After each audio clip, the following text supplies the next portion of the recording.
चलो देखो बोर्ड पे। तो अब हम लोग पढ़ेंगे रसखान के बारे में, ठीक है। तो ये संप्रदाय निरपेक्ष कवि हम लोग पढ़ रहे हैं, अष्टछाप को खत्म कर चुके हैं। तो संप्रदाय निरपेक्ष कवि में अगर बात किया जाए तो हम लोगों ने पढ़ लिया था मीराबाई के बारे में। किसके बारे में पढ़ लिया था? तो मीराबाई के बारे में पढ़ लिया था। मीराबाई की कहानी क्या है ये भी हम लोगों ने कहानी को सुन लिया था अच्छे से। अगर बात किया जाए कि मीराबाई के गुरु का नाम बता दीजिए, तो मीराबाई के गुरु का नाम क्या है? रैदास या संत रविदास, ठीक। अब बात किया जाए कि मीराबाई की रचनाएं क्या थी, तो क्या रचनाएं बताओगे? मीराबाई की रचनाएं, हाँ, पढ़ाई लिखाई में जीरो, बात करने में हीरो। हाँ, गीत गोविंद का टीका, नरसिंह जी की मायरा, मलार राग, राग सोरठा, ठीक, रुकमणी मंगल, हाँ, मीरा की गरीबी और गरबा गीत, ये सब क्या था? मीराबाई की रचनाएं थी। और मीराबाई को हम लोगों ने पढ़ा था कि रणछोड़ दास के मंदिर में, गुजरात द्वारिका में, इन्होंने भगवान श्री कृष्ण की मूर्ति में उनका क्या करते हुए, भक्ति करते हुए, उनका स्मरण करते हुए उन परम लोक को क्या हो गई, प्राप्त हो गई थी। यानी भगवान श्री कृष्ण के धाम को चली गई थी। और हम लोगों ने पढ़ लिया था। अब एक ऐसे ही फिर एक नए कवि है रसखान, जिनको कहा जाता है रसों का खान। क्या कहा जाता है? रसों का खान। उसका नाम है रसखान। ये भी अब भगवान श्री कृष्ण के परम भक्त थे। अब इनमें क्या महत्वपूर्ण बातें हैं? तो महत्वपूर्ण बातें ये है कि ये है मुस्लिम। क्या है? लेकिन मुस्लिम होते हुए भी भगवान श्री कृष्ण के बहुत बड़े भक्त थे। ये बहुत ज्यादा क्या है, हटके है, थोड़ा इंपोर्टेंट है। ये नॉर्मल सी बात थी। चलो यहां तक क्लियर हो गया इनका। अब इनको सैयद इब्राहिम खान बोलते हैं। सैयद इब्राहिम खान के नाम से भी जाना जाता है।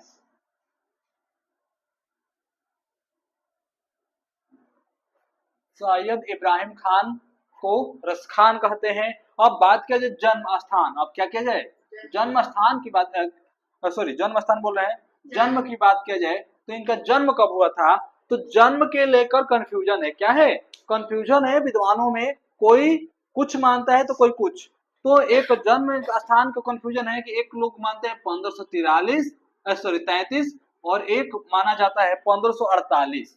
तो हम लोग इस बात से कंफ्यूजन नहीं होंगे कि दूधू कैसे हो गया, होंगे तो एक ही। लेकिन कोई 1533 मान रहा है, कोई 1548, ठीक है।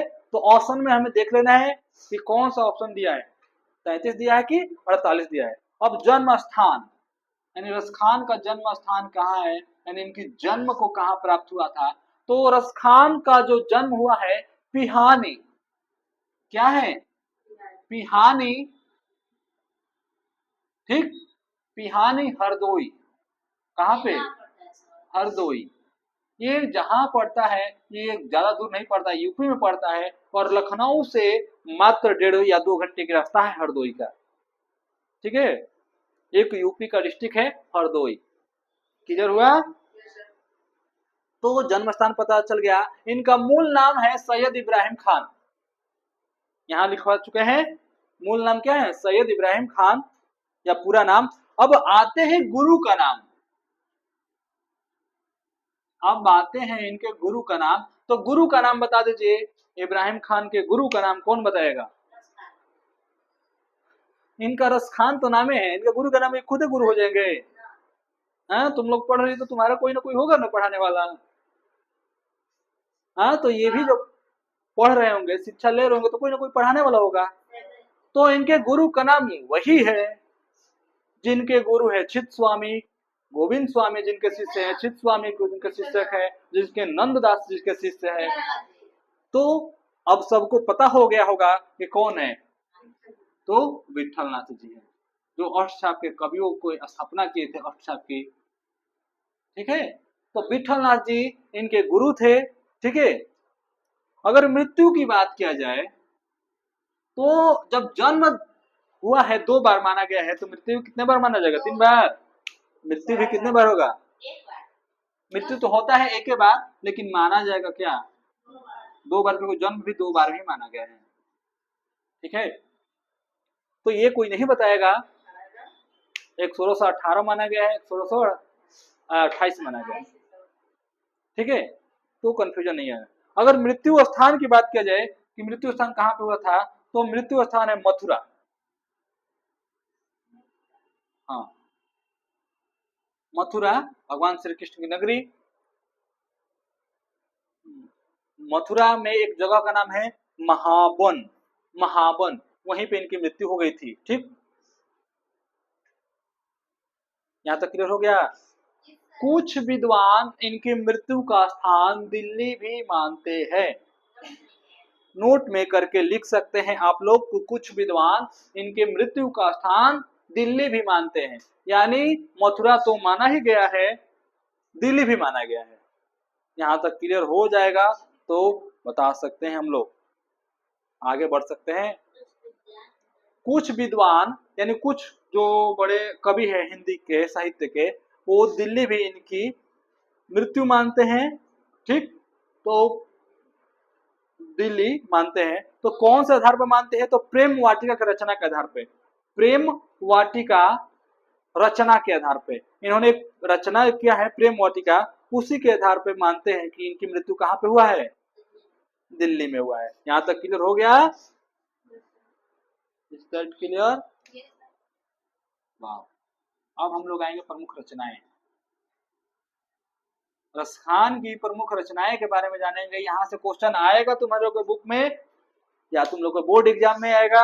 यहाँ से क्वेश्चन आना ही आना है, क्वेश्चन पूछा भी जाता है। पहला क्वेश्चन पूछा जाता है मोस्ट इंपोर्टेंट, सुजान रसखान। इनकी रचनाएं हैं सुजान रसखान। कौन सी रचना है? सुजान रसखान। तो ये कोई हार्ड नहीं है। क्यों नहीं हार्ड है? क्योंकि सुजान के बाद क्या लगा है, तो फट से पकड़ लो कि किसकी रचना है। हाँ, तो इसमें कृष्ण भक्ति किया गया है, भगवान श्री कृष्ण की भक्ति के बारे में बताया गया है। अगला है दान लीला। अगला क्या है? दान लीला भी एक और किसी का था, किसका था? नंददास जी का था। ठीक, फिर एक है अष्टयाम। क्या है? तो अष्टयाम में कंफ्यूजन नहीं होना है, अष्टयाम एक नाभादास जी का भी है। ठीक, ये सुजान रसखान इंपोर्टेंट है, अष्टयाम इंपोर्टेंट है, प्रेम वाटिका मोस्ट इंपोर्टेंट है। प्रेम वाटिका मोस्ट इंपोर्टेंट है। ठीक है, वेरी वेरी इंपोर्टेंट है, जिसको हम लोग बोल सकते हैं। इसमें 53 को दोहा लिखा गया। कितना दोहा? क्वेश्चन आ सकता है हार्ड बनाने के लिए कि बताइए प्रेम वाटिका में कितने दोहे लिखे गए हैं, तो कितने दोहे बताओगे? 53 बताओगे। ठीक, यहाँ तक क्लियर हो गया। अब अगला है रसखान दोहावली। रसखान दोहावली कुछ याद आ रहा है? क्या याद आ रहा है? दोहावली आ रहा है, और क्या याद आ रहा है? अरे गधो, तुलसीदास। हाँ, अगला है रसखान गीतावली। हाँ, तो तुलसीदास की रचना थी ना, गीतावली, दोहावली, कवितावली। ठीक, यहाँ तक क्लियर हो गया? क्लियर हो गया यहाँ तक? अब हम लोग आएंगे महत्वपूर्ण तथ्यों के बारे में जानेंगे। तो लिखेंगे महत्वपूर्ण तथ्य या विशेष तथ्य।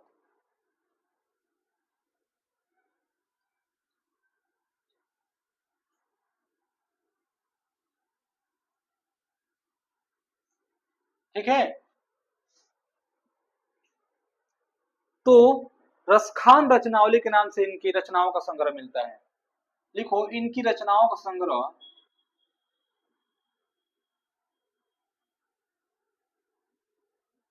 रचनाओं का संग्रह रसखान रचनावली के नाम से मिलता है। रसखान रचनावली के नाम से मिलता है।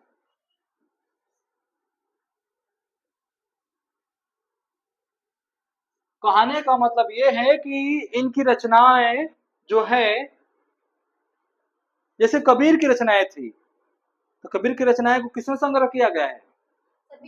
बीजक में। ठीक, तो इनकी भी रचनाओं को संग्रह किसमें किया गया है? रसखान रचनावली में। ठीक है, चीजें समझ में आया? ये किसी को डाउट नहीं है ना? आगे चले तो आगे बढ़ते हैं हम लोग। अगर बात की जाए कि रसखान किसके समकालीन थे, समकालीन तो सबको पता होगा क्या होता है, यानी उस एक ही टाइम पे जब दो घटनाएं घटेगी तो उसे क्या कहेंगे? समकालीन। तो रसखान तुलसीदास जी के समकालीन थे। रसखान तुलसीदास जी के समकालीन थे।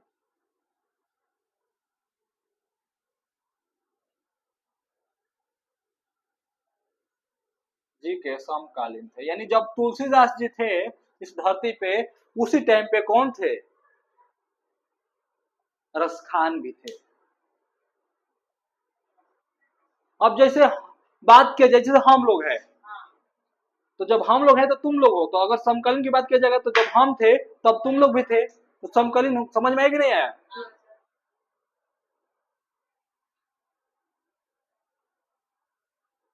एक बेनी माधव दास है, उनके अनुसार बोला गया है कि तुलसीदास ने रामचरित मानस की कथा सबसे पहले रसखान को सुनाई थी। किसको सुनाई थी? रसखान को। तो ये आता नहीं है, बस हम बता दिए। ठीक है, अब इम्पोर्टेंट चीज है, क्या इम्पोर्टेंट चीज है? ये कृष्ण भक्त मुस्लिम कवि थे। इम्पोर्टेंट है, ये कृष्ण भक्त, शुरू में हम ये बता चुके थे, कृष्ण भक्त मुस्लिम कवि थे। कि मतलब कि मुस्लिम होते हुए भी इन्होंने भगवान श्री कृष्ण की क्या की? आराधना की, स्मरण किया, पूजा किया, भक्ति किया। ठीक, पहला पॉइंट। इनको रस की खान कहा जाता है। इनको कौन सा रस?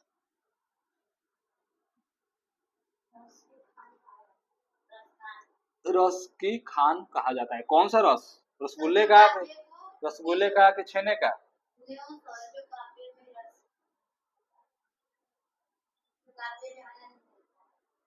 तो तुम लोग लग रहा है कि सीरियस हो गए पढ़ाई में। हाँ, रसगुल्ला छेना तो मन उब गया है। तो जो इन्होंने अपने काव्य में रचनाएं जो भी किया है काव्य में, तो उसने इन्होंने इतना अच्छे से लिखा है चीजों को कि पढ़कर हमें क्या मिलता है? आनंद की अनुभूति होती है, प्राप्ति होती है। इसी वजह से इनको कहा गया है रस की खान। यानी इनके पास जो इतने भी इन्होंने रचनाएं किया है, उनमें हमेशा इतना आनंद आता है पढ़कर कि लगता है कि क्या ये रस के खान है। इनके काव्य में, अगला पॉइंट, इनके काव्य में भक्ति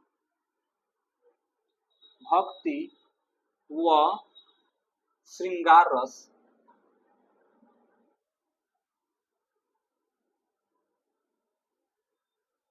दोनों की प्रधानता है। आया है ना? हाँ, ये अच्छा क्वेश्चन है, आ सकता है कि इनके काव्य में क्या क्या मिलता है। तो भक्ति रस भी मिलेगा और श्रृंगार रस, यानी भक्ति के बारे में बात किया जाएगा और श्रृंगार का भी। अभी मत समझिए कि मेकअप वाला श्रृंगार है, मेकअप वाला श्रृंगार की बात नहीं हो रही है, भगवान की श्रृंगार, यानी भगवान श्री कृष्ण की। ठीक है, अगला पॉइंट मोस्ट इंपोर्टेंट है, ये एकदम आने वाला क्वेश्चन है कि भारतेंदु जी ने रसखान व रहीम को संबंधित करते हुए एक वाक्य कहा है। नोट डाल के लिख सकते हो इसको, क्योंकि बहुत ज्यादा इंपॉर्टेंट है। भारतेंदु जी ने भारतेंदु जी ने रसखान और, एकदम स्टार वाला क्वेश्चन है ये, रसखान और रहीम के बारे में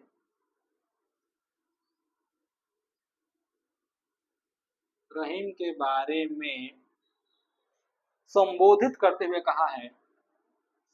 संबोधित यानी उनके बारे में बातें करते हुए कहा है। संबोधित मतलब बातें करना, संबोधित करते हुए कहा है। क्या कहा है?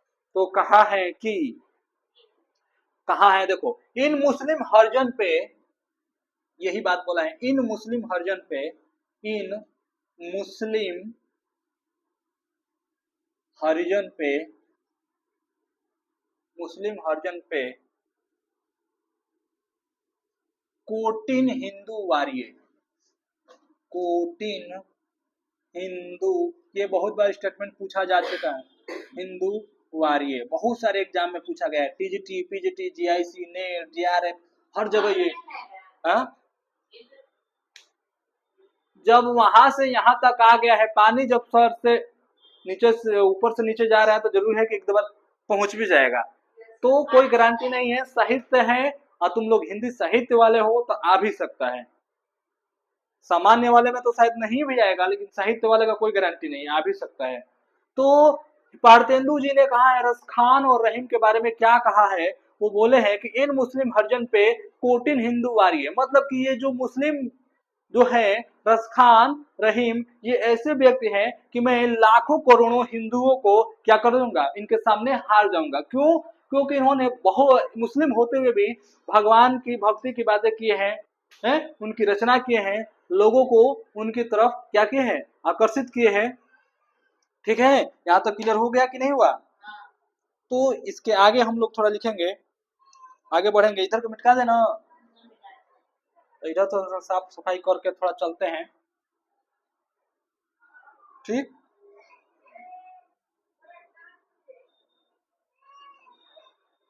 अब थोड़ा आते हैं शुक्ल जी के बारे में। शुक्ल जी ने इनके बारे में कुछ कहा है कि नहीं कहा है?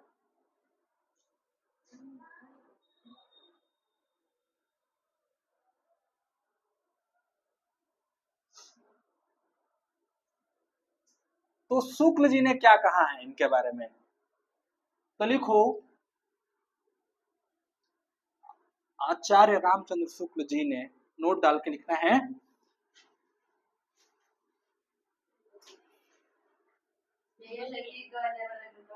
हाँ, 5,000 के लो, 2,000 का कौन पूछ रहा है? नोट डाल के लिखो, आचार्य रामचंद्र शुक्ल ने इनको इनको पीयूष वर्षी, पीयूष वर्षी, पीयूष वर्षी अथवा अमृत का वर्षा करने वाला कवि कहा है। अमृत की वर्षा, कौन नहाएगा अमृत की वर्षा में? तो अमृत की वर्षा, चलो इसे कुछ क्वेश्चन पूछते, लेकिन टाइम की संभावना कम है, इस वजह से नहीं पूछेंगे। करने वाला कहाँ है? अच्छा, किसी को अमर का वरदान मिलेगा तो लेना चाहेगा कि नहीं लेना चाहेगा? कौन कौन लेना चाहेगा? अभी हम इसका नशा तोड़ दें 2 सेकंड में, लेकिन समय नहीं है, फिर भी फट से बता दे रहे हैं। अगर तुम्हारे आंखों के सामने तुम्हारे अपने डेथ करते जाए तो तुम्हारा मन पागल हो जाएगा कि हम क्यों जिंदा है, हम क्यों जिंदा है, कि हमारे सामने हमारे नाती पोता से लेकर हर एक चीज मरता जा रहा है, लेकिन अभी हम वैसे कैसे, तो रावण क्यों अत्याचारी बना था? एक रीजन ये भी था कि वो मर ही नहीं रहा था, उसके सामने बहुत सारे लोग क्या मरते जा रहे थे, तो सोचा कि हम कैसे मरेंगे, तो जब पाप किया तब जाकर उसका एक ये भी एक था। ठीक है, अब आते हैं इनकी चर्चित पंक्तियां। लिखो चर्चित पंक्ति, चर्चित पंक्ति इंपॉर्टेंट है। चर्चित पंक्ति हंसना नहीं है, क्योंकि हंसना क्या है, मना है। ठीक है, दुचन को चर्चित पंक्ति है, इसको लिख लेते हैं। ठीक, तो लिखो, ताही आहिर की छोरिया, है हंसना मना है, कहा हंस रही है लोग, मना कर दिया पहले ही तो। ताही अहिर की छोरिया,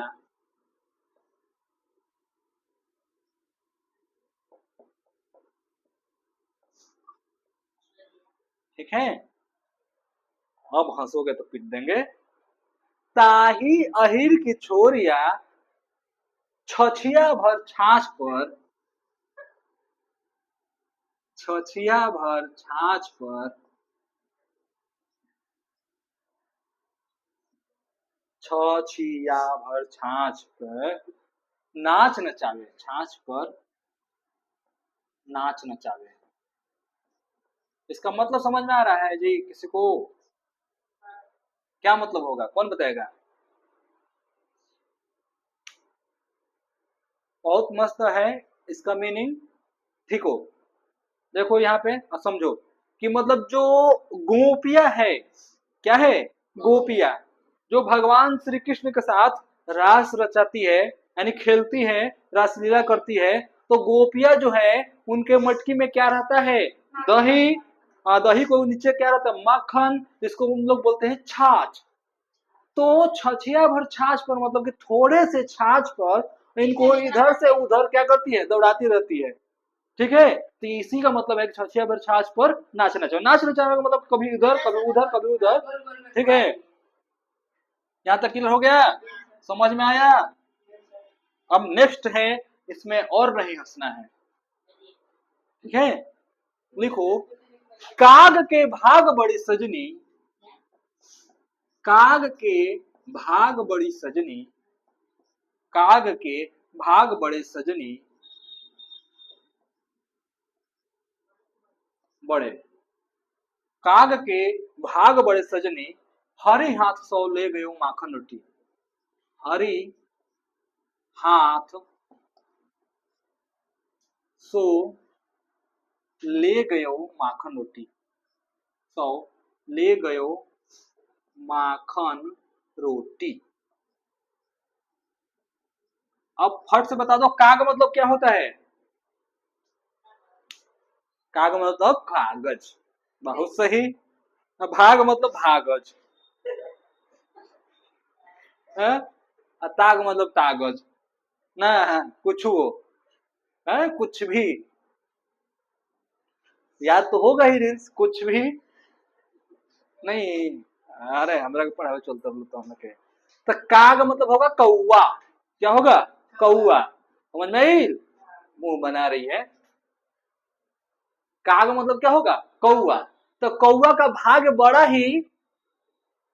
ही कीमती है, विस्कीमती है, बहुत ही वो भाग्यशाली है कि भगवान श्री हरि हाथ, यानी भगवान श्री कृष्ण के हाथ से माखन लेकर क्या हो गया? माखन और रोटी लेकर भाग गया। यानी भगवान से मिलने के लिए लोग कितना मेहनत करते, कितना तप करते हैं। कौवा आया फट से उनसे हाथ मिलाकर, तो वो बहुत लकी इंसान है कौवा। ठीक है, समझ में आया कि नहीं आया? अब आ गया तो एक थोड़ा सा लिख लेना है कि एक साइड में नोट डालकर, ये तो नहीं है इनका, लेकिन यहाँ पे लिख लेते हैं क्योंकि ये क्वेश्चन तुम्हारे बोर्ड एग्जाम के जो पहला पेज है वहीं पे पूछा गया है। लिखो, 84 वैष्णव की वार्ता, 84 वैष्णव की वार्ता। ये जब तुम अपना सीरीज निकालो या बुक निकालोगे तो यहाँ पे मिलेगा 84 वैष्णव की वार्ता। ठीक, व या फिर और 200 वैष्णव की वार्ता, 200 वैष्णव की वार्ता के लेखक